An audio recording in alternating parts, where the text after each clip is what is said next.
ओ गंगा मैया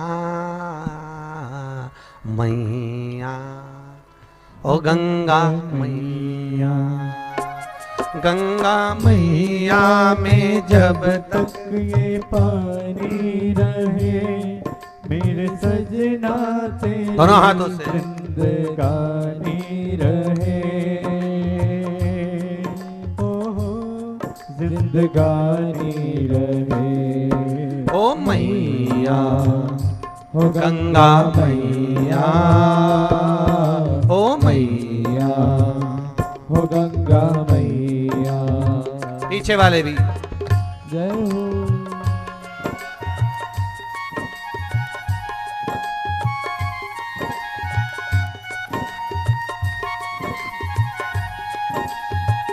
गंगे मेरे जीवन के ओरे खिवैया, मेरे जीवन के ओरे खिवैया, तेरे हाथों में है मेरी नैया, तेरे हाथों में मेरी नैया। दुनिया कुछ भी कहे भले कहती रहे, दुनिया कुछ भी कहे भले कहती रहे, मेरी पूजा तेरी ही दीवानी रहे, दीवानी रहे मैया, ओ गंगा मैया, मैया, ओ गंगा मैया। गंगा मैया में जब तक के पानी रहे मेरे सजना तेरी जिंदगानी रहे, ओ जिंदगानी रहे। ओ मैया, ओ गंगा मैया, मैया, ओ गंगा मैया। हर हर महा। इसलिए करवा चौथ के उद्यापन में लिखा है, करवा चौथ के उद्यापन में लिखा है, आप लोग करते होगे ना करवा चौथ का व्रत, उसका जब उद्यापन होता है तो एक थाली में 13 जगह पर 4-4 पूड़ी रखी जाती है। आप लोगों को तो मालूम होगा, आप लोगों ने करा होगा करवा चौथ का उद्यापन। एक थाली में 13 जगह पर पूड़ी और सीरा, सीरा मतलब हलवा रखा जाता है, और रखने के बाद में उसके ऊपर एक पत्तल रखकर उस पर सुहाग का वस्त्र, साड़ी, 5 वस्त्र, सुहाग सामग्री सब उस पर रखी जाती है, और रखने के बाद में हाथ में कंकु, चावल, हल्दी लेकर संकल्प लेकर उस थाली पर से घुमाया जाता है। कामना करी जाती है, हे चौथ माता, हे करवा चौथ, हे चतुर्थी माँ, मेरे जीवन में मैंने आपका व्रत करा है, मेरे इस व्रत को स्वीकार करना, मेरा सौभाग्य का, मेरा मांग का सिंदूर, मेरी भाल की बिंदी, मेरे हाथ का चूड़ा, मेरी पाँव की बिछोड़ी, इसको अमर करना माँ। और जो ये वस्त्र मैं दे रही हूँ, इस वस्त्र को मैं जो प्रदान कर रही हूँ चौथ माता, इसको स्वीकार कर कर मेरी भी चुनड़ी को लाल बनाए रखना। तब उस साड़ी को, उस वस्तु को, उस सामग्री को उठाकर घर की वृद्ध सास को, जो घर में सासू होती है, उसको दिया जाता है। सास नहीं हो तो किसी सौभाग्यवती नारी को दिया जाता है। उसके बाद में आप फिर ब्राह्मणों का भोजन कराओ, बड़े प्रेम से बुलाओ और ब्राह्मण ब्राह्मणी का भोजन कराओ। अब आज के जमाने में जो करवा चौथ का उद्यापन होता है, उसमें जब समाज की माताएं उद्यापन करती है तो केवल स्त्री को भोजन करा देती है, पुरुष को नहीं कराती। पर करवा चौथ के उद्यापन में लिखा है कि ब्राह्मण का भोजन होना चाहिए, उसके साथ सौभाग्यवती नारी आए, उसकी पत्नी। पर अपन ने तो सोचा कि चौथ माता का उद्यापन है तो केवल स्त्री को खिला दो, उद्यापन का पूर्ण फल मिल जाएगा। नहीं, उसका सुख नहीं है,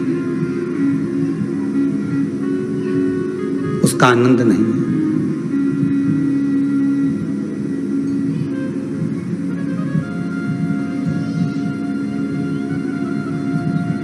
और देने का भी फल है महाराज। करवा चौथ का उद्यापन करो तो भोजन करने उसको बुलाओ जो अपने घर का हो, उसको उद्यापन में नहीं गिनो।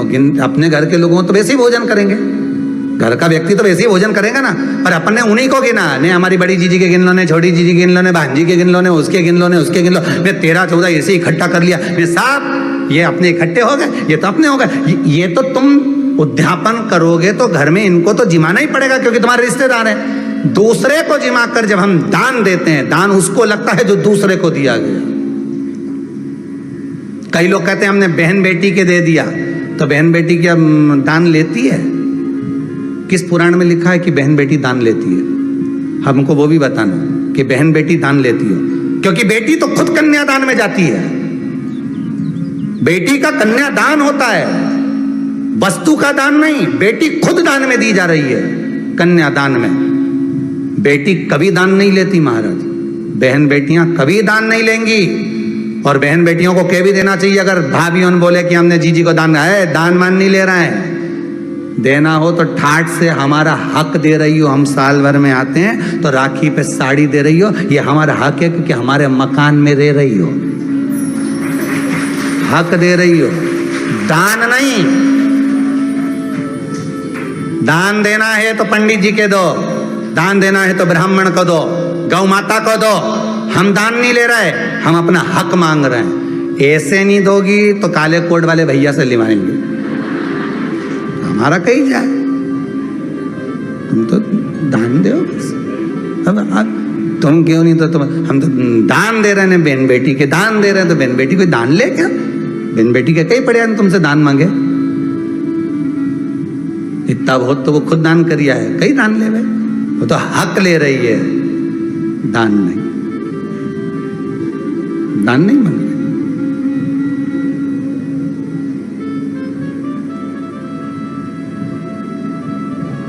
अब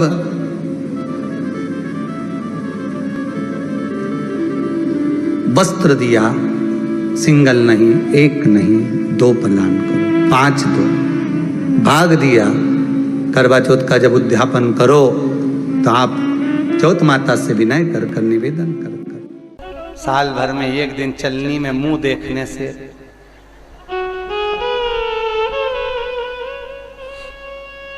चार बार तो पति से बोल दिया, आज करवा चौथ है, मैं कुछ नहीं खाऊंगी, कुछ भी नहीं खाऊंगी।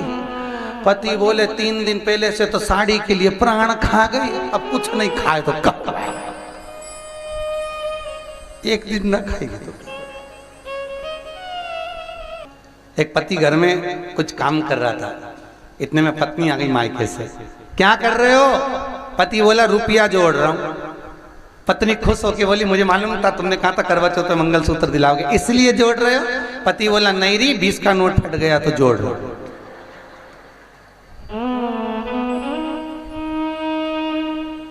अब सोचे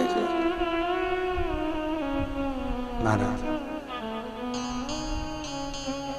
जिसके घर में पति देव वही जगन्नाथ हैं। और इस भजन की सबसे सुंदर लाइन आपके लिए है, बड़े प्रेम से सुनो कि जिसके घर में सुलक्षण नारी वही घर धाम है, और जिसके घर में चंद्र घंटा, कहीं की ऐसी मिल गई राम, पूरे घर में नरक नजर आएगा। जिसके घर सुलक्षण नारी हो, मर्यादा में रहने वाली, संस्कारवान, सेवा पूजा भजन में रमने वाली, वो घर 4 धाम के बराबर है। 4 धाम वो सुख का। तो भगवान कपिल देव माता देवहूति से करे, माँ बुढ़ापे में भगवान घुटना इसलिए तोड़ता है कि तू कहीं मत जा। बुढ़ापे में कपिल देव से माता देवहूति कह रही है नेत्रों से दिखना बंद हो जाता है बुढ़ापे में। भगवान कहते हैं माँ बुढ़ापे में नेत्रों से इसलिए दिखना बंद हो जाता है कि संसार को खूब देख लिया, अब अपने भीतर झांक के देखो कि अपन ने अपनी जिंदगी कैसे निकाली।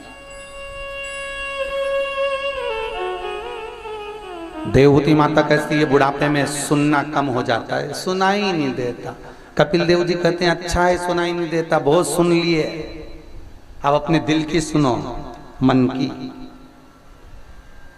इतने में देवहूति माता बोली बुढ़ापे में हाथ, अरे बोलो तो धूजने लगते हैं। कपिल देव जी कहते हैं माँ इससे बड़ा कोई खुशी की बात नहीं होगी।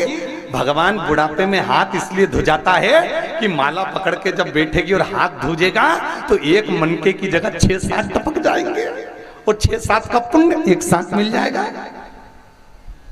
बुढ़ापा बुरा नहीं है, बुढ़ापे जैसा सुख भी नहीं।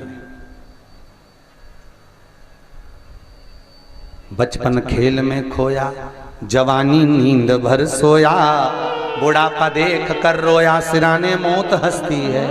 अंतिम बिंदु बुढ़ापा है। शास्त्र कहता है बचपन में भगवान के आगे झुक लो, ना बने तो जवानी में भगवान के आगे झुक लो, जवानी तक नहीं बना तो अधेड़ी में भगवान के आगे झुक लो, अधेड़ी तक भी नहीं झुके तो बुढ़ापे में भगवान ऐसा झुकाता है कमर की हड्डी तोड़ के हाथ में डंडा पकड़ा देता है, फिर दुनिया के आगे झुक झुक के चलना पड़ता है और वो झुकाएगा तो महंगा पड़ जाएगा। इसलिए पहले ही झुक लो, झुकने में कुछ नहीं जाता,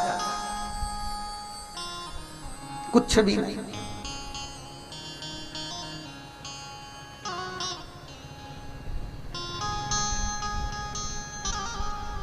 झुकना जीते की पहचान है और अकड़ना मुर्दे की शान है। जिसको ज्यादा अकड़ में कहीं का दिखे ना, बहुत अकड़ में दिखे, समझ लेना मर गया। किसी को धन का अहंकार हो, किसी को सत्ता का अहंकार हो, किसी को सुंदरता का अहंकार हो, और जो बहुत अकड़े समझ लेना तो मुर्दा, ये जिंदा है ही नहीं। अहंकार में जो अकड़ रहा है वो मुर्दे के तुल्य हो, वो मुर्दे कैसे। झुक लो, नम्रता, प्रेम, वात्सल्य।